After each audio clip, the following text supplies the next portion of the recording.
love the chase and the hunt, and I set the pace when I'm running. I always Namaste Friends. So today is chapter 82 in the entire Python and chapter 41, which is exactly half in the NumPy. So today and tomorrow we should be able to complete NumPy. So today, yesterday we saw trigonometry, and the previous day was GCD, greatest common division, and the other previous day was least common multiple. So today we are going to be seeing of a thing called hyperbolic function. Well, what is a hyperbolic? I said a hyperbolic. What do I mean by hyperbolic? So the NumPy, it actually provides a functions, the U function, such as the sine h, cos h, tan h, that takes a value in radians and produce a corresponding sine h, cos h, and tan h values. Remember, we saw degree to one function as a conversion, random to degree or degree to radian, rad, degree to radian, deg to rad. So this hyperbolic takes everything as sine h, and we have also seen a sine h function. So if you want to find the value of pi 2, let's actually take this. Okay, we have already done this time and again, but let's actually do it one more time. If we see this, now import numpy as mp and the sine h numpy as pi 2, and then we say print x. Initially for sine we got that is for pi, we got 1, and this is 2.30. Everything is the same here. All right. Now, if you want to find the cos h value in the array, which is basically reducing the array and stuff of that nature, so we take this, we go here, we import this numpy, we take this array, and this array we take up to 5, we take this x, and then we actually, the cos h of the array, and then we actually print x. So this is what we get as a cos h.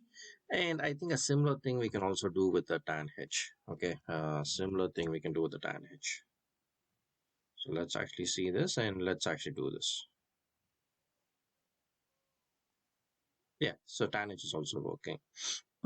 Now, finding the angles. Now, say suppose we want to find the angles from the values of a hyperbolic sine, cos, tan. Example, sine h, cos h, and tan h inverse, which is arc inch, arc cos h, arc tan h.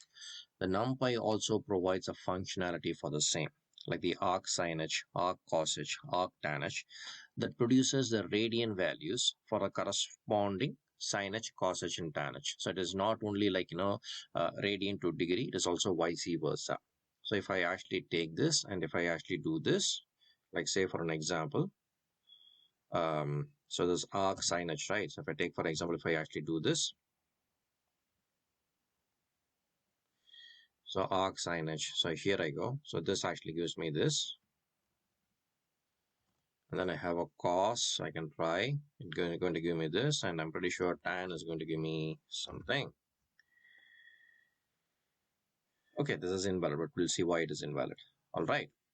Now, yeah, so we have a tan h here. We need to find the angle for the tan h, this thing. So if you actually see, we actually import this. So it is the arc tan h. So where did we match?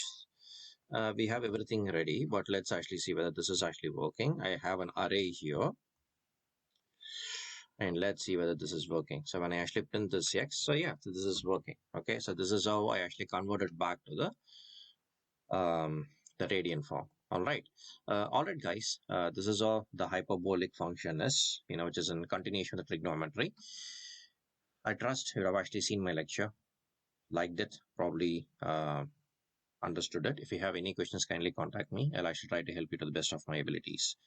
Like always, I'd like to thank two persons. One is you for giving me a golden time, and the other is my wife Jayashree, who allows me to follow my passion. Till we see next time, take care, cheers, and a big thank you.